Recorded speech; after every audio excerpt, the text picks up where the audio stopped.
Hi friends, ಎಲ್ಲರಿಗೂ ನಮಸ್ಕಾರ. ನಿಮ್ಮ ಜೊತೆ ಖುಷಿ ವಿತ್ ಲೈಫ್. ನಾನಿವತ್ತು ನಿಮ್ಮ ಜೊತೆ ಏನಪ್ಪ ಶೇರ್ ಮಾಡಕ್ಕೆ ಬಂದಿದ್ದೀನಿ ಅಂತಂದರೆ, ಒಂದು ಎಲ್ಲ ಕಡೆ ಸೈಬರ್ ಕ್ರೈಮ್ ಆಗ್ತಾ ಇದೆ. ಬ್ಯಾಂಕ್ ಅಕೌಂಟ್ಸ್ ಎಲ್ಲ ಈ ಥರ ಹ್ಯಾಕ್ ಮಾಡೋದು ಆ ಥರ ಎಲ್ಲ ಆಗ್ತಾ ಇದೆ. ಸೊ ಯಾವ ಥರ ಆಗ್ತಿದೆ ಅಂತಂದರೆ, ಮೆಸೇಜಲ್ಲಿ OTP ಮೂಲಕ ಆಗ್ತಿತ್ತು ಇಷ್ಟು ದಿನ ತನಕ. ಬಟ್ ಇವಾಗ ಬೇರೆ ಥರ ಬಂದಿದೆ, ಅದ್ರ ಬಗ್ಗೆ ತಿಳಿಸ್ಕೊಡ್ತೇನೆ. ಮೆಸೇಜ್ ಅಲರ್ಟ್ ಮೆಸೇಜ್ ಥರ. ಸೊ ಅದು ಬಿಟ್ಟು ಇನ್ನೊಂದೇನಪ್ಪ ಅಂತಂದರೆ, LPGಯಲ್ಲಿ ಅಂದರೆ ಪ್ರಧಾನಮಂತ್ರಿಯವರು ಮಾಡಿರುವಂತಹ ಉಜ್ವಲ ಯೋಜನೆಯಿಂದ ಎಲ್ರಿಗೂ LPG ಅಮೌಂಟು ಕಷ್ಟ ಆಗ್ತಿದೆ ಅಂತ ಹೇಳ್ಬಿಟ್ಟು ಏನು ಮಾಡ್ತಿದ್ದಾರೆ, ಸಬ್ಸಿಡಿಯನ್ನು ಕೊಡ್ತಾ ಇದ್ದಾರೆ. ಆ ಸಬ್ಸಿಡಿ ಅಮೌಂಟ್ ಯಾರಿಗೆ ಬರ್ತಿಲ್ಲ, ಅವರು ಹೇಗೆ ತಗೋಬೇಕು ಸಬ್ಸಿಡಿ ಅಮೌಂಟ್ನ, ಜೊತೆಗೆ ಎಲ್ಲಿ ತಗೋಬೇಕು ಅಂತ ನಾನು ಈ ವಿಡಿಯೋದಲ್ಲಿ ತಿಳಿಸ್ಕೊಡ್ತೇನೆ. ಸೊ ಹಾಗಾಗಿ ನೀವು ಏನು ಮಾಡಬೇಕು ಅಂತ ಅಂದರೆ, ವಿಡಿಯೋನ ಪೂರ್ತಿ ವಾಚ್ ಮಾಡಬೇಕು. ಪೂರ್ತಿ ವಿಡಿಯೋನ ವಾಚ್ ಮಾಡಿದ್ರೆ ನಿಮಗೆ ಇನ್ಫಾರ್ಮೇಷನ್ ಕಂಪ್ಲೀಟಾಗಿ ಗೊತ್ತಾಗುತ್ತೆ. ಸೊ ಹಾಗಾಗಿ ಕೇಳ್ತಿದ್ದೀನಿ, ವಿಡಿಯೋನ ಪೂರ್ತಿ ವಾಚ್ ಮಾಡಿ, ಯಾರು ಸ್ಕಿಪ್ಪನ್ನು ಮಾಡಬೇಡಿ, ಓಕೆನಾ? ಸೊ ಸ್ಕಿಪ್ ಮಾಡಿದ್ರೆ ವಿಡಿಯೋ ನೋಡ್ತೀರಾ ಅಂತ ಅನ್ಕೊತೀನಿ.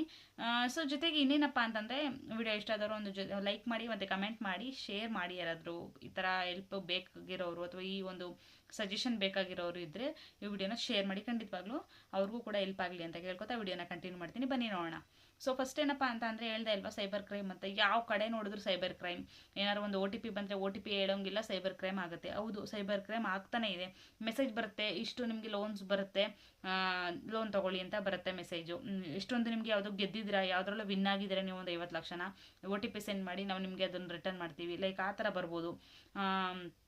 ತುಂಬ ಥರ ಬಂದಿದೆ ಇವಾಗ. ಮೆಸೇಜ್ ಅಂತ ಹೇಳಿದ್ರೆ OTP ಮೆಸೇಜಸ್ಸು ಅಥವಾ ಮಾಮೂಲಿ ದುಡ್ಡು ಬರದೆ ಲೋನು ಅಂತ ಹೇಳ್ಬಿಟ್ಟು ಎಲ್ಲ ಕಡೆ ತುಂಬ ಸೈಬರ್ ಕ್ರೈಮ್ ಆಗ್ತಾನೆ ಇದೆ. ಇದರಿಂದ ನಮ್ಮ ಜನಗಳು ತುಂಬ ಮೋಸ ಹೋಗ್ತಾನೆ ಇದ್ದಾರೆ. ಸೊ ಬಟ್ ಇವಾಗ ಏನಪ್ಪ ಅಂತ ಅಂದರೆ, ಹೊಸ ಥರ ಏನು ಹೇಳಿದ್ದಾರೆ ಅಂತಂದರೆ, ಇವಾಗ ನಿಮಗೆ ಪಬ್ಲಿಕ್ ಚಾರ್ಜರ್ ಗೊತ್ತಲ್ವಾ? ಹೌದು, ಟ್ರೈನ್ ರೈಲ್ವೆ ಸ್ಟೇಷನಲ್ಲಿ ಆಗಿರ್ಬೋದು, ಈ ಕಡೆ ಬಸ್ ಸ್ಟ್ಯಾಂಡಲ್ಲಿ ಆಗಿರ್ಬೋದು. ಬಸ್ ಸ್ಟ್ಯಾಂಡಲ್ಲಿ ಆಲ್ಮೋಸ್ಟ್ ಇರಲ್ಲ, ಬಟ್ ಅವರೇ ಚಾರ್ಜ್ ಪಿನ್ನಾಗಿ ಬಿಟ್ಬಿಟ್ಟಿರ್ತಾರೆ. ಕೆಲವೊಂದು ಕಡೆ ನೋಡಿದ್ದೀನಿ, ಯಾವ್ದಾದ್ರು ಒಂದು ರೂಮ್ಸ್ ನಿಯರ್ ಆಗಿರ್ಬೋದು ಅಥವಾ ರೆಸ್ಟೋರೆಂಟ್ಸ್, ಲೈಕ್ ಆ ಥರದ್ದಲ್ಲೆಲ್ಲ. ರೆಸ್ಟೋರೆಂಟ್ಸಲ್ಲೆಲ್ಲ ಆಲ್ಮೋಸ್ಟ್ ದಾರಿ ಕೊಡಲ್ಲ, ಬಟ್ ಕೆಲವೊಂದು ಕಡೆ ಪಬ್ಲಿಕ್ ಪ್ಲೇಸಲ್ಲಿ ಚಾರ್ಜರ್ ಅಲ್ಲೇ ಆಗಿಬಿಟ್ಬಿಟ್ಟಿರ್ತಾರೆ. ನಾವೇ ಫ್ರೀಯಾಗಿ ಚಾರ್ಜ್ ಮಾಡ್ಕೊಂಡು ಹೋಗ್ತೀವಿ. ಅಂದರೆ ಚಾರ್ಜ್ ಇಲ್ಲ ಅಂದರೆ ಮೊಬೈಲಲ್ಲಿ, ಚಾರ್ಜರ್ ಇದೆಯಲ್ಲ ಬಿಡು, ಚಾರ್ಜ್ ಹಾಕೊಳ್ಳೋಣ ಅಂತ ಹೇಳ್ಬಿಟ್ಟು ಫ್ರೀ ಚಾರ್ಜರಲ್ಲಿ ನಾವು ನಮ್ಮ ಮೊಬೈಲನ್ನು ಯಾವುದೇ ಕಾರಣಕ್ಕೂ ಚಾರ್ಜ್ ಹಾಕೋಬಾರ್ದು. ಯಾಕೆ ಅಂತ ಅಂದರೆ, ಇವಾಗ ಅದರಲ್ಲೂ ಕೂಡ ಸೈಬರ್ ಕ್ರೈಮ್ ಆಗ್ತಿದೆ. ನಮ್ಮಲ್ಲಿ ಮೊಬೈಲಲ್ಲಿ ಇರುವಂಥ ಡಾಟಾನ ಅವ್ರು ಫ್ರೀಯಾಗಿ, ಅದೇ ಅವ್ರ ಚಾರ್ಜರಲ್ಲಿ ಇರುವಂತಹ ಡಾಟಾ ಕೇಬಲಲ್ಲಿ ಏನು ಬೇಕೋ ಅದನ್ನು ಫಿಕ್ಸ್ ಮಾಡಿಕೊಂಡು ಅಲ್ಲಿ ಅದನ್ನು ಅವರು ಏನೇನು ಬೇಕೋ ಅದನ್ನು ಹ್ಯಾಕ್ ಮಾಡ್ಕೊಳ್ಳೋ ಥರ ಇವಾಗ ಹೊಸ ಏನೋ ಒಂಥರ ಟ್ರೆಂಡಿಂಗ್ ಆಗಿಬಿಟ್ಟಿದೆ. ಟ್ರೆಂಡಿಂಗ್ ಹ್ಯಾಕ್ ಅಂತ ಹೇಳ್ಬೋದು. ಹ್ಯಾಕರ್ಸ್ಗೆ ಇದು ಟ್ರೆಂಡಿಂಗ್ ಟ್ರಿಕ್ ಆಗಿಬಿಟ್ಟಿದೆ. ಸೊ ಹಾಗಾಗಿ ಕೇಳ್ಕೊತಾ ಇದ್ದೀನಿ, ಯಾರು ನಿಮ್ಮ ಮೊಬೈಲ್ ಚಾರ್ಜ್ ಇಲ್ಲದೆ ಸ್ವಿಚ್ ಆಫ್ ಆದರೂ ಪರವಾಗಿಲ್ಲ, ನಿಮ್ಮ ಮನೆಗೆ ಬಂದು ನಿಮ್ಮ ಮೊಬೈಲಲ್ಲಿ ನಿಮ್ಮ ಚಾರ್ಜರಲ್ಲಿ ನಿಮ್ಮ ಮೊಬೈಲನ್ನು ಚಾರ್ಜ್ ಮಾಡ್ಕೊಳ್ಳಿ.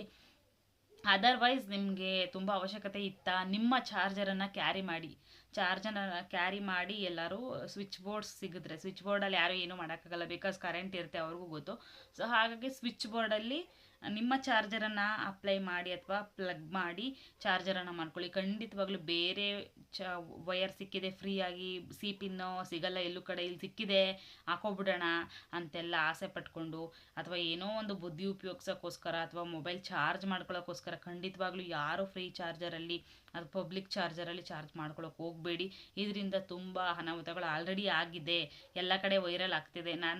ಇದು ವೈರಲ್ ಆಗಬೇಕು ಅಂತಂದರೆ ನಾನು 15 ಡೇಸ್ ಬಿಟ್ಟು ವೆಯ್ಟ್ ಮಾಡಿಬೇಕಾದ್ರೆ ಆಲ್ರೆಡಿ ವೈರಲ್ ಆಗಿರೋ ವಿಷಯಗಳು ನಿಮ್ಗೆ ಗೊತ್ತಾಗುತ್ತೆ. ಸೊ ಇಷ್ಟು ಹೇಳ್ತಾ ನಾನು ನೆಕ್ಸ್ಟ್ ಟಾಪಿಕ್ಗೆ ಹೋಗ್ತೀನಿ. ಇವಾಗ ಅರ್ಥ ಆಯ್ತಲ್ವಾ?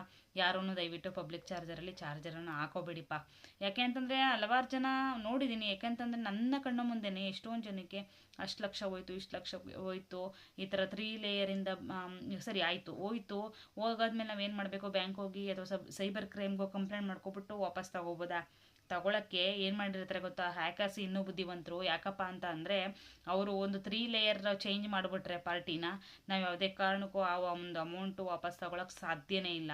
1 ಲೇಯರ್ 2 ಲೇಯರಲ್ಲಿ ಇದ್ದರೆ ಓಕೆ, ಅಮೌಂಟ್ ವಾಪಸ್ ಬರುತ್ತೆ ಅನ್ನೋದೊಂದು ಕಾನ್ಫಿಡೆಂಟ್ ಇರುತ್ತೆ. ಬಟ್ ಇವಾಗ ಏನು ಮಾಡ್ತಾರೆ, ಟ್ರೆಂಡಿಂಗ್ ಹ್ಯಾಕರ್ಸ್ ಏನು ಮಾಡಿರ್ತಾರೆ, ನಮಗಿಂತ ಬುದ್ಧಿವಂತರು, ಅವ್ರು ಏನು ಮಾಡಿರ್ತಾರೆ, 3 ಲೇಯರ್ ದಾಟಿಸ್ಬಿಟ್ರೆ ಯಾವುದೇ ಕಾರಣಕ್ಕೂ ಅವರು ವಾಪಸ್ ತಗೊಳಕ್ಕಾಗಲ್ಲ ಅಮೌಂಟನ್ನು ಅಂತ ಒಂದು ಲೆಕ್ಕಾಚಾರದಲ್ಲಿ ಅವ್ರು ಏನು ಮಾಡಿದ್ದಾರೆ, ಈ ಥರ 3 ಲೇಯರ್ ಚೇಂಜ್ ಮಾಡಿಬಿಡ್ತಾರೆ. ಅವ್ರಿಗೆ ಗೊತ್ತಿರುತ್ತೆ. ಸೊ ಹಾಗಾಗಿ ಹೇಳ್ತಿದ್ದೀನಿ, ಯಾರು ಪಬ್ಲಿಕ್ ಚಾರ್ಜರಲ್ಲಿ ಚಾರ್ಜ್ ಹಾಕೋಬೇಡಿ. ಹಾಕೊಂಡ್ರೆ ಪ್ರಾಬ್ಲಮ್ಸ್ ಅಂತೂ ಕಟ್ಟಿಟ್ಟು ಬುತ್ತಿ ಅಂತಲೇ ಹೇಳ್ಬೋದು. ಅದಕ್ಕೋಸ್ಕರನೇ ಹೇಳ್ತಾ ಇದ್ದೀನಿ, ಯಾರು ಹಾಕೋಬೇಡಿ, ಸರಿನಾ? ಅದು ಬಿಟ್ಟರೆ OTPನೂ ಅಷ್ಟೇ, OTP ಸುಮ್ಮನೆ ವಿನಾಕಾರಣ ಯಾರಿಗೂ ಶೇರ್ ಮಾಡಿಬಿಡಿ. ಜೊತೆಗೆ ಇನ್ನೊಂದು ಥರ್ಡ್ ಪಾರ್ಟಿ ಅಪ್ಲಿಕೇಶನ್ಸ್ ಬಂದಿದೆ. ಥರ್ಡ್ ಪಾರ್ಟಿ ಅಪ್ಲಿಕೇಶನ್ಸನ್ನು ಓಪನ್ ಮಾಡ್ಕೋತೀವಿ. ಈಗ ಫಾರ್ ಎಕ್ಸಾಂಪಲ್ ನಾವೇನೇ ಯಾವುದೋ ಒಂದು ಆ್ಯಪ್ ಇದೆ ಅಪ್ಪ, ಆ್ಯಪಲ್ಲಿ ಏನೋ ಒಂದು ಚೆನ್ನಾಗಿದೆ, ಲೈಕ್ ಕೀಬೋರ್ಡಲ್ಲಿ ನಾವು ಮಾತಾಡಿದ್ರೆ ಸಾಕು ಇಂಗ್ಲೀಷ್ ಟೈಪ್ ಆಗುತ್ತೆ, ಕನ್ನಡ ಟೈಪ್ ಆಗುತ್ತೆ, ತಮಿಳ್ ಟೈಪ್ ಆಗುತ್ತೆ, ಹಿಂದಿ ಟೈಪ್ ಆಗುತ್ತೆ ಅಂತ ಅನ್ಕೊತೀವಿ. ಅಲ್ಲಿ ಹೋದಾಗ ಅಲ್ಲಿ ಏನು ಕೇಳುತ್ತೆ, ಸೈನ್ ಇನ್ ಕೇಳುತ್ತೆ. ಸೈನ್ ಇನ್ ಕೇಳಿದಾಗ ಮೊಬೈಲ್ ನಂಬರ್ ಕೇಳುತ್ತೆ, ಇಮೇಲ್ ಕೇಳುತ್ತೆ, OTP ಕೇಳುತ್ತೆ, ಎಲ್ಲನೂ ಕೊಟ್ಬಿಡ್ತೀವಿ. ಕೊಟ್ಬಿಟ್ಟು ಅದು ಜೆನ್ಯೂನ್ ಆಗಿದ್ರೇನೋ ಓಕೆ, ಬಟ್ ಜೆನ್ಯೂನ್ ಆಗಿಲ್ಲ ಅಂತಂದರೆ ಅಲ್ಲೂ ಕೂಡ ನಾವು ಸೈಬರ್ ಕ್ರೈಮ್ ಆದಂಗೆ ಲೆಕ್ಕ, ಅಲ್ಲೂ ಹ್ಯಾಕ್ ಆಗುತ್ತೆ. ಸೊ ಹಾಗಾಗಿ ಹೇಳ್ತಿದ್ದೀನಿ, ಥರ್ಡ್ ಪಾರ್ಟಿ ಅಪ್ಲಿಕೇಶನ್ ಅಷ್ಟೇ ಯಾವುದೇ ಕಾರಣಕ್ಕೂ ಉಪಯೋಗ ಮಾಡಬೇಡಿ. ಆಲ್ಮೋಸ್ಟ್ ಯಾವುದು ಕೆಲವೊಂದಕ್ಕೆ ರೇಟಿಂಗ್ಸ್ ಇರುತ್ತೆ, ಆ ರೇಟಿಂಗ್ಸನ್ನು ನೋಡಿಕೊಂಡು ಯೂಸ್ ಮಾಡಿ ಖಂಡಿತವಾಗ್ಲೂ. ಇಲ್ಲಾಂತಂದರೆ ಸುಮ್ಮನೆ ಯಾವುದೋ ಒಂದು ಆ್ಯಪನ್ನು ಅಪ್ಲಿಕೇಶನ್ ಡೌನ್ಲೋಡ್ ಮಾಡಿಕೊಂಡು ಅದರಲ್ಲಿ ಮೋಸವಾಗೋದು ಯಾವುದೇ ಕಾರಣಕ್ಕೂ ಮಾಡಬೇಡಿ. ಯಾಕಂತಂದರೆ ಫಾರ್ ಎಕ್ಸಾಂಪಲ್ ನಾವು ಏನೇ ಮಾಡಿದ್ರೂ ಅದಕ್ಕೆ ಅದರೊಂದು ಹಿಂದೆ ಎಷ್ಟು ಉಪಯೋಗ ಇರುತ್ತೋ ಅಷ್ಟೇ ಕೆಟ್ಟದಂತೂ ಇದ್ದೇ ಇರುತ್ತೆ. ಡಿಸ್ಅಡ್ವಾಂಟೇಜ್ ಅಂತೂ ಇದ್ದೇ ಇರುತ್ತೆ. ಅಡ್ವಾಂಟೇಜ್ ಇದ್ದಷ್ಟು ಡಿಸ್ಅಡ್ವಾಂಟೇಜು ಇದ್ದೇ ಇರುತ್ತೆ. ಸೊ ಹಾಗಾಗಿ ಹೇಳ್ತಿದ್ದೀನಿ, ಬಿ ಕೇರ್ಫುಲ್ ಅಂತಲೇ ಹೇಳ್ಬೋದು. ಇವಾಗಿನ ಕಾಲದಲ್ಲಿ ಯಾರನ್ನು ಯಾವುದಕ್ಕೂ ನಂಬೋಕ್ಕಾಗಲ್ಲ, ಅಂಥದ್ರಲ್ಲಿ ಈ ಅಪ್ಲಿಕೇಶನ್ಸನ್ನು ಅಷ್ಟೇ ನಂಬೋಕ್ಕಾಗಲ್ಲ. ಜೊತೆಗೆ ನಾನು ಹೇಳಿದ್ನಲ್ಲ, ಫ್ರೀ ಚಾರ್ಜರ್ ಸಿಕ್ತು ಅಂತ ಹೇಳ್ಬಿಟ್ಟು ಯೂಸ್ ಮಾಡ್ಕೊಳ್ಳೋಕ್ಕೋಸ್ಕರ ನಿಮ್ಮ ಲೈಫನ್ನು ಅಥವಾ ನಿಮ್ಮ ಒಂದು ಏನಿದೆ ನಿಮ್ಮ ಪರ್ಸ್ನಲ್ ಡಾಟಾ ಅದನ್ನು ಅವ್ರಿಗೆ ಕೊಟ್ಟಂಗೆ ಆಗುತ್ತೆ, ಅವ್ರ ಕೈಗೆ ಇಟ್ಟಂಗೆ ಆಗುತ್ತೆ. ನಮ್ಮ ಪರ್ಸ್ನಲ್ ಫೋಟೋಸ್ ಆಗಿರ್ಬೋದು, ಲೈಕ್ ವಿಡಿಯೋಸ್ ಆಗಿರ್ಬೋದು, ನಮ್ಮ ಮೊಬೈಲಲ್ಲಿ ಇರೋ ಕಾಂಟ್ಯಾಕ್ಟ್ಸ್ ಆಗಿರ್ಬೋದು, ಬ್ಯಾಂಕ್ ಅಕೌಂಟ್ಸ್ ಡೀಟೇಲ್ಸ್ ಆಗಿರ್ಬೋದು, ಎಲ್ಲನೂ ಹ್ಯಾಕ್ ಮಾಡ್ಬೋದು ಈಸಿಯಾಗಿ ಅವರು ಮೊಬೈಲ್ ಚಾರ್ಜ್ ಮೂಲಕ. ಯಾಕಂತಂದರೆ ಈಗ ನಿಮ್ಗೆ ಗೊತ್ತಿದೆ, ಮೊಬೈಲ್ ಏನಾದ್ರು ಸ್ವಿಚ್ ಆಫ್ ಆಗಿರುತ್ತೆ, ಸರಿ ಒಂದು ಫ್ಲ್ಯಾಶ್ ಮಾಡಬೇಕು, ನಮಗೆ ಲಾಕ್ ಆಗಿಬಿಟ್ಟಿದೆ, ಲಾಕ್ ಗೊತ್ತಿಲ್ಲ ಅಂತಲೇ ಅಂದ್ಕೊಳ್ಳಿ. ಅವಾಗ ಮೊಬೈಲ್ ಅಂಗಡಿಗೆ ಹೋದಾಗ ಅವ್ನು ಕೇಬಲ್ ವೈರ್ ಹಾಕಿದಾಗ ಅಲ್ಲಿ ಇರೋ ಜಾತಕ ಫುಲ್ ಬರುತ್ತೆ, ಫೋಟೋಸ್ ವೀಡಿಯೋಸ್ ಎಲ್ಲ ನಾವು ಓಪನ್ ಮಾಡಿ ಆರಾಮ್ಸೆ ನೋಡ್ಬೋದು. ಸೊ ಅದೇ ಥರ ಹೇಳ್ತಾ ಇದ್ದೀನಿ, ಯಾವುದೇ ಕಾರಣಕ್ಕೂ ನಮ್ಮ ಮೊಬೈಲ್ ಬೇರೆ ಕಡೆ ಕೊಡಬೇಕು ಅಂದ್ರೂ ಅಷ್ಟೇ ಆಲ್ಮೋಸ್ಟ್ ರೀಸ್ಟೋರ್ ಆದ್ರೂ ಅದು ಸಿಗಬಾರ್ದು ನಮ್ಮ ಯಾವುದೇ ಡೀಟೇಲ್ಸ್ ಆ ಥರ ಮಾಡಿ ಕೊಡ್ಬೇಕು ನೀವು. ಜೊತೆಗೆ ಫ್ಲಾಶ್ ಮಾಡಿದ್ರೂ ಎರಡೆರಡು ಸಲ ಎಚ್ಚರಿಕೆಯಿಂದ ನೋಡ್ಕೊಂಡು ಮಾಡಬೇಕು. ಯಾಕಂತಂದರೆ ಇವಾಗ ಬರೀ ಜಸ್ಟ್ ಮೊಬೈಲ್ ಇದ್ದರೆ ಸಾಕು, ಏನೆಲ್ಲ ಕಂಡುಹಿಡಿಬೋದು ಆ ಥರ ಬಂದುಬಿಟ್ಟಿದೆ. ಸೊ ಹಾಗಾಗಿ ಹೇಳ್ತಿದ್ದೀನಿ, ಸ್ವಲ್ಪ ಹುಷಾರಾಗಿರಿ, ಓಕೆನಾ. ನೆಕ್ಸ್ಟ್ ಇವಾಗ ಬೇರೆ ಟಾಪಿಕ್ ಹೋಗೋಣ. ಯಾಕಂದರೆ ಒಂದೇನೇ ಡ್ರ್ಯಾಗ್ ಮಾಡಿಬಿಟ್ರೆ ವಿಡಿಯೋ ಆಗ್ಬಿಡುತ್ತೆ, ನೀವು ಯಾರೂ ನೋಡಲ್ಲ, ಸುಮ್ಮನೆ ಸ್ಕಿಪ್ ಮಾಡ್ತೀರಾ. ಸೊ ಹಾಗಾಗಿ ನೆಕ್ಸ್ಟ್ ಟಾಪಿಕ್ ಹೋಗೋಣ. LPG ಸಿಲಿಂಡರ್ ಬಗ್ಗೆ ಹೇಳಿದೆ ಅಲ್ವಾ. ಹೌದು, LPG ಸಿಲಿಂಡರ್ ಪ್ರಧಾನಮಂತ್ರಿ ಉಜ್ವಲ ಯೋಜನೆ ಅಂತ ಹೇಳ್ಬಿಟ್ಟು ನಮ್ಮ ಒಂದು ಜನಕ್ಕೆ ಕೆಲವೊಬ್ಬರು ಒಲೆಯಲ್ಲಿ ಅಡುಗೆ ಮಾಡ್ಕೊಂಡು ತಿಂತಾರೆ. ಎಷ್ಟೋ ಜನಕ್ಕೆ ಕಷ್ಟ ಇರುತ್ತೆ, ಗ್ಯಾಸ್ ಯೂಸ್ ಮಾಡೋಷ್ಟು ಒಂದು ಪ್ರಾಬ್ಲಮ್ಸ್ ಇರುತ್ತೆ ತುಂಬ ಜನಕ್ಕೆ. ಸೊ ಹಾಗಾಗಿ ಏನು ಮಾಡಿದ್ರು, ನಮ್ಮ ಪ್ರಧಾನಮಂತ್ರಿಯವರು ಫ್ರೀ ಗ್ಯಾಸನ್ನು ಕೊಟ್ಟರು. ಅಂದರೆ ಉಜ್ವಲ ಯೋಜನೆ ಅಂತ, ಪ್ರಧಾನಮಂತ್ರಿ ಉಜ್ವಲ ಯೋಜನೆ ಅಂತ ಕೊಟ್ಟರು. ಅದನ್ನು ಎಷ್ಟು ಜನ ಯೂಸ್ ಮಾಡ್ಕೊಂಡ್ರೋ ಗೊತ್ತಿಲ್ಲ. ಬಟ್ ಇವಾಗ್ಲೂ ಅಪ್ಲಿಕೇಶನ್ಸ್ ಹಾಕಿದ್ರೆ ಖಂಡಿತವಾಗ್ಲೂ ಉಜ್ವಲ ಯೋಜನೆ ಫ್ರೀಯಾಗಿ ಸಿಗ್ತಿದೆ. ಅದ್ರ ಜೊತೆಗೆ ಗ್ಯಾಸ್ ಸಿಲಿಂಡರ್ನ ತುಂಬಿಸ್ಕೊಳ್ಳೋಕ್ಕೆ ಇವಾಗ ಸಬ್ಸಿಡಿ ಅಂತ ಕೊಟ್ಟಿದ್ರು, ಹೌದಲ್ವಾ. ಒಂದು ಗ್ಯಾಸ್ ಸಿಲಿಂಡರ್ ತುಂಬಿಸ್ಕೊಂಡ್ರೆ ಒಂದು 810 ಅಥವಾ 900 ಒಳಗಡೆ ಇರುತ್ತೆ, 900 ಒಳಗಡೆ ಇರುತ್ತೆ. ಅದರಲ್ಲಿ 300 ರುಪೀಸ್ ನಮಗೆ ಸಬ್ಸಿಡಿ ಅಂತ ಮತ್ತೆ ಅಕೌಂಟಿಗೆ ವಾಪಸ್ ಬರ್ತಿದೆ, ಹೌದಲ್ವಾ. ಎಲ್ರಿಗೂ ಬರ್ತಿದೆ, ಬಂದವ್ರಿಗೇನೋ ಓಕೆ, ಬಂದವ್ರಿಗೆ ಬರಲಿ, ಒಳ್ಳೇದಾಗಲಿ, ಖಂಡಿತವಾಗ್ಲೂ ಒಳ್ಳೇದು, ಗುಡ್ ಅಂತ ಹೇಳ್ಬೋದು. ಬಟ್ ಯಾರಿಗೆ ಬರ್ತಿಲ್ಲ ಅವ್ರು ಏನು ಮಾಡಬೇಕು ಅಂತಂದರೆ, ಏನಕ್ಕೆ ಆ ಥರ ಬರ್ತಿಲ್ಲ ಅಂತಂದರೆ, ಮೊದಲನೇದಾಗಿ KYC ಅಂತ ಅನ್ನೋದು ಆಗಿಲ್ಲ ನಿಮ್ಮದು, ಅಥವಾ KYC ಪ್ರಕ್ರಿಯೆ ಪೂರ್ಣಗೊಂಡಿಲ್ಲ. ಆ ಕಾರಣದಿಂದನೇ ನಿಮಗೆ ಸಬ್ಸಿಡಿ ಅಮೌಂಟು ತಲುಪ್ತಾ ಇಲ್ಲ, ಹೌದಲ್ವಾ. ಸೊ ಹಾಗಾಗಿ ನೀವು ಏನು ಮಾಡಬೇಕು, KYCನ ಹೇಗೆ ಮಾಡಬೇಕು, ಎಲ್ಲಿ ಮಾಡಬೇಕು ಅಂತ ಕೇಳ್ತೀರಾ ಅಲ್ವಾ. ಹೌದು, ಖಂಡಿತವಾಗ್ಲೂ ನಿಮ್ಗೆ ಯಾರಿಗಾರು ಗ್ಯಾಸ್ ಸಿಲಿಂಡರ್ ಬರ್ತಿಲ್ಲ, ದುಡ್ಡು ಬರ್ತಿಲ್ಲ, ನಮಗೆ ಸಿಲಿಂಡರ್ ಅಮೌಂಟ್ ಎಲ್ಲಿಗೆ ಹೋಗ್ತಿದೆಯೋ ಗೊತ್ತಿಲ್ಲ ಅಂತ ಏನಾದ್ರು ಕೇಳಿದ್ರೆ, ನನಗೆ ಸುಮಾರು ಜನ ಕೇಳಿದ್ದಾರೆ, ಮ್ಯಾಮ್ ಲೈಕ್ ಈ ಥರ ಗ್ಯಾಸ್ ಸಿಲಿಂಡರ್ದು ಅಮೌಂಟ್ ಎಲ್ಲಿ ಬರ್ತಿದೆ, ಯಾವ ಅಕೌಂಟಿಗೆ ಬರ್ತಿದೆ ಅಂತಲೇ ಗೊತ್ತಾಗ್ತಾ ಇಲ್ಲ ಅಂತ ಏನಾದ್ರು ಅಂದ್ಕೊಂಡು ಡೌಟ್ಸ್ ಇದ್ದರೆ ನಿಮಗೆ ಫಸ್ಟು ನೀವು ಗ್ಯಾಸ್ ಆಫೀಸ್ ಏನಿರುತ್ತೆ, ಬುಕ್ ಮಾಡೋಕ್ಕೆ ಹೋಗ್ತೀರಲ್ವ ಗ್ಯಾಸ್ ಆಫೀಸು, ಅಲ್ಲಿಗೆ ಹೋಗಿ ಸೇವಾ ಕೇಂದ್ರ ಅಂತ ಏನು ಹೇಳ್ತೀವಿ, ಗ್ಯಾಸ್ ಆಫೀಸ್ ಅಂತ ನಮ್ಮ ಜನಗಳು ಹೇಳ್ತಾರೆ, ಅದೇ ಲ್ಯಾಂಗ್ವೇಜ್ ನಾನು ಹೇಳ್ತಿದ್ದೀನಿ. ಗ್ಯಾಸ್ ಆಫೀಸ್ ಹತ್ರ ಹೋಗ್ಬಿಟ್ಟು ಅಲ್ಲಿ ನಿಮ್ಮ ಒಂದು ಗ್ಯಾಸ್ ಬುಕ್ ID ಇರುತ್ತಲ್ವ, ಅಲ್ಲೊಂದು ನಂಬರ್ ಇರುತ್ತೆ ನಿಮ್ಮದು, ಒಂದು 6 ನಂಬರು. ಆ IDನ ಬ್ಯಾಂಕ್ ಅಕೌಂಟ್ಗೆ ಮೀನ್ಸ್ ಆಧಾರ್ ಕಾರ್ಡ್ಗೆ ಬ್ಯಾಂಕ್ ಅಕೌಂಟು ಮತ್ತು IFSC ಕೋಡು ಜೊತೆಗೆ ಈ LPG ID ಮೂರನ್ನು ಕೂಡ ಏನು ಮಾಡ್ತಾರೆ, ಲಿಂಕ್ ಮಾಡ್ತಾರೆ. ಸೊ ಲಿಂಕ್ ಮಾಡಿದಂಥ ಸಿಚುವೇಷನಲ್ಲಿ ನಿಮಗೆ ಈ ಒಂದು ಗ್ಯಾಸ್ ಸಬ್ಸಿಡಿ ಅಮೌಂಟ್ ಏನಿರುತ್ತೆ ಅದು ಸಕ್ಸಸ್ ಆಗಿ ಬರುತ್ತೆ ತಿಂಗಳು. ಓಕೆನಾ, ಅರ್ಥ ಆಗ್ತಿದೆ ಇವಾಗ ಹೇಳಿದ್ದು. ಯಾರೇ ಆದ್ರೂ ಅಷ್ಟೇ, ಯಾವುದೇ ಆದ್ರೂ ಅಷ್ಟೇ, ಈ ಒಂದು ಜನ್ರೇಷನಲ್ಲಿ ಎಲ್ಲ ಕಡೆ ಲಿಂಕ್ ಬೇಕಲೇಬೇಕು, ಹೌದಲ್ವಾ. ಆಧಾರ್ ಕಾರ್ಡ್ ಲಿಂಕ್ ಕೇಳ್ತಾರೆ, ಮತ್ತು ಇನ್ನೆಲ್ಲಿ ಲಿಂಕ್ ಕೇಳ್ತಾರೆ, ಲೈಕ್ ಎಲ್ಲ ಕಡೆ ಸುಮಾರು ಕಡೆ ಆಧಾರ್ ಕಾರ್ಡ್ ಲಿಂಕ್ ಕೇಳ್ತಾರೆ. ಪ್ರತಿಯೊಂದು ನಾವೇನಾದ್ರು ಅಪ್ಲಿಕೇಶನ್ ಮಾಡ್ಕೋಬೇಕು, ಪ್ರತಿಯೊಂದು ಅಮೌಂಟ್ ಸ್ಕಾಲರ್ಶಿಪ್ ಬರಬೇಕು ಅಂತಂದ್ರೂ ಕೂಡ ಲಿಂಕು ಬೇಕೇ ಬೇಕು. ಸೊ ಹಾಗಾಗಿ ಹೇಳ್ತಿದ್ದೀನಿ, ಎಲ್ಲ ಕಡೆ ಲಿಂಕ್ ಬೇಕು. ಹಾಗಾಗಿ ಏನು ಮಾಡಿ, ನೀವು ಖಂಡಿತವಾಗ್ಲೂ ಹೋಗಿ ಅಮೌಂಟ್ ಬರ್ತಿದೆಯಾ ಇಲ್ವಾ ಅಂತ ಫಸ್ಟ್ ಚೆಕ್ ಮಾಡ್ಕೋಬೇಕು. ಹೆಂಗೆ ಚೆಕ್ ಮಾಡ್ಕೋಬೇಕು ಅಂತಂದರೆ, ಈಗ ಏನು ಮಾಡಬೇಕು ಅಂತಂದರೆ, ನಾನು ಒಂದು ವೆಬ್ ಅಡ್ರೆಸ್ ಹೇಳ್ತೀನಿ, mylpg.in ಇಂಡೆಕ್ಸ್ ಎಸ್ ಪ್ಯಾಕ್ಸ್ ಅಂತ ಹೇಳ್ಬಿಟ್ಟು ಒಂದು ಗೌರ್ಮೆಂಟ್ ಐ ಡಿ ಇದೆ. ಅಲ್ಲಿಗೆ ಹೋದರೆ ನಿಮ್ಮದು LPG ID ನಂಬರ್ ಹಾಕಿದ್ರೆ ಈ ಸ್ಟೇಟಸ್ ಅಂತ ಬರುತ್ತೆ. ಅಂದರೆ ಸ್ಟೇಟಸಲ್ಲಿ ನಿಮ್ಮ ಸ್ಟೇಟಸ್ ಅಂತಂದರೆ ನಿಮ್ಮದು ಏನಿದೆ, ನಿಮ್ಮ ಒಂದು ಸ್ಥಿತಿ ಹೆಂಗಿದೆ, ದುಡ್ಡು ಬರ್ತಿದೆಯಾ ಇಲ್ವಾ ಅಂತ ಹೇಳುತ್ತೆ. ಸೊ ಅಲ್ಲಿ ಹೋಗ್ಬಿಟ್ಟು ನೀವು ಚೆಕ್ ಮಾಡಿಕೊಂಡು ನಾಟ್ ರಿಕ್ವೈರ್ಡ್ ಅಂತ ಏನಂದ್ರೆ ಬಂದರೆ ಓಕೆ ಬೇಡ, ಅಥವಾ ಕರೆಕ್ಟಾಗಿ ಬರ್ತಿದೆ ಅಥವಾ ಇಂಥ ಅಕೌಂಟ್ ಅಂತ ತೋರಿಸಿದ್ರೆ ಓಕೆ ಬೇಡ.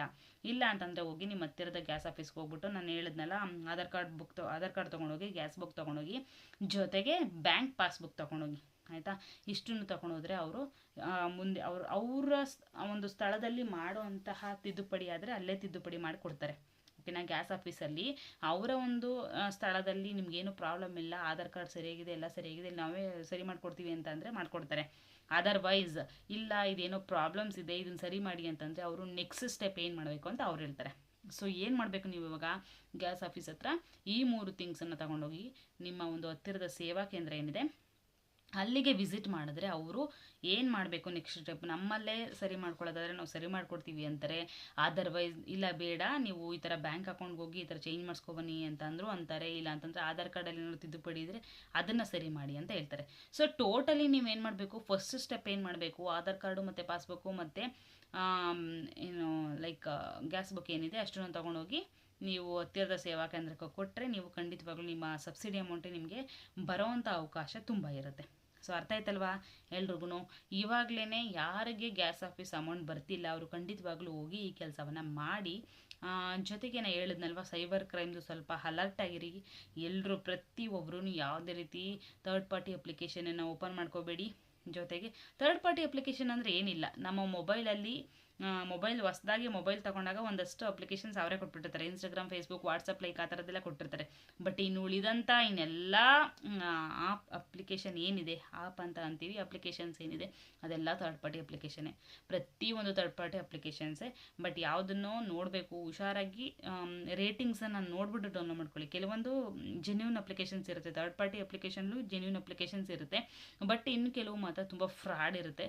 ಸೊ ಹಾಗಾಗಿ ಹೇಳ್ತಿದ್ದೀನಿ, ಯಾವುದೇ ಕಾರಣಕ್ಕೂ ಥರ್ಡ್ ಪಾರ್ಟಿ ಅಪ್ಲಿಕೇಶನ್ ಮಾಡ್ಕೋಬೇಕಾದ್ರೆ OTP ಕೊಡಬೇಕಾದ್ರೆ ಹುಷಾರಾಗಿ ನೋಡ್ಕೊಂಡು ಕೊಡಿ. ಎರಡಲ್ಲ 3 ಸಲ ಥಿಂಕ್ ಮಾಡಿಕೊಟ್ರು ಏನೂ ಅಂತ ಏನೂ ತೊಂದರೆ ಏನಲ್ಲ.